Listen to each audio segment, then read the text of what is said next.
Hi everyone, it's Margaret Duplashane. Today I wanted to talk to you about dealing with a physical setback. I know a lot of the time in here I talk about a lot of nutritional things, but part of a healthy lifestyle is also having a healthy mindset. And many of us, myself included, as we speak right now, often deal with physical setbacks on our journey to becoming our most healthiest fit selves. So I wanted to touch on that today. Quick introduction.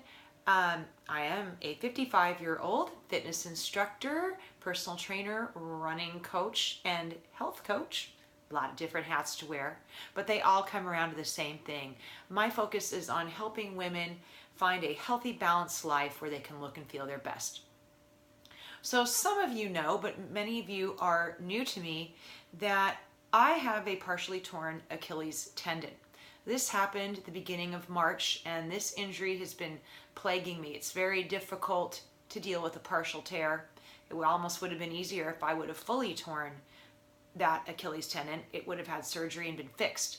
They don't necessarily surgically repair partial tears. So here I am, all these months later, and I've had another setback in my healing process. In May, I finally had a treatment called PRP, and I was wearing one of those big black walking boots for a little over 2 months, and I took a lot of time off of work. The goal was that treatment was going to help, and I was supposed to be able to go back to my beloved running right now. Labor Day weekend was the reasonable target that my doctor and I had set up. However, I had a follow-up MRI because I wasn't feeling that great and found out that that first treatment did not take. In fact, there had been no change at all, no healing. Needless to say, I was devastated. I got this news about 3 weeks ago, and on the day that I got the news, I came home from that doctor's appointment. I grabbed a bag of tortilla chips.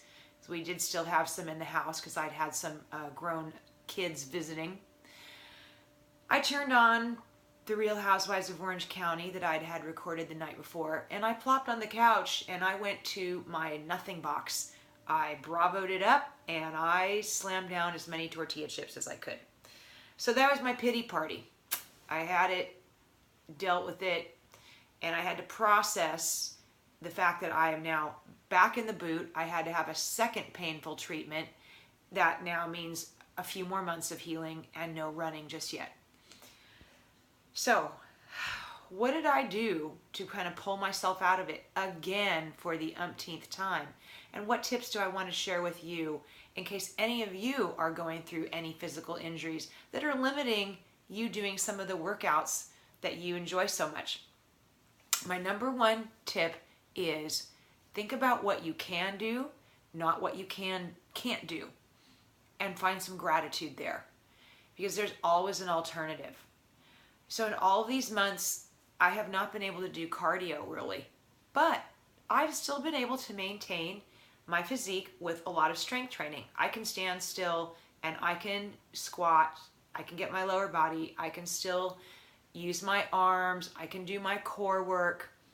And that's a lot, and I have to constantly remind myself to have some gratitude. There's people that would wish that they could even do that. So look at what's available to you, make it work. I've also used this time to do some different exercises. I've started streaming workouts at home, gotten into yoga a bit more and plyo and some other body weight kinds of moves that were easy to do at the house. So again, that was something I would never have done, and I actually kind of have fun going through all these new workouts. I wouldn't have done it if I hadn't been injured. So there is a plus.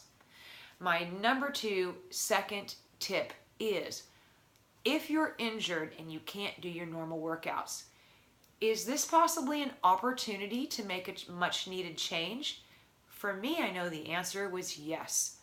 It forced me to really look at what was I eating, because gosh, if I couldn't go out and run 25, 30 miles a week, shoot, what was I going to do? How was I going to not gain a ton of weight? Well, I had to go back and really retool my diet.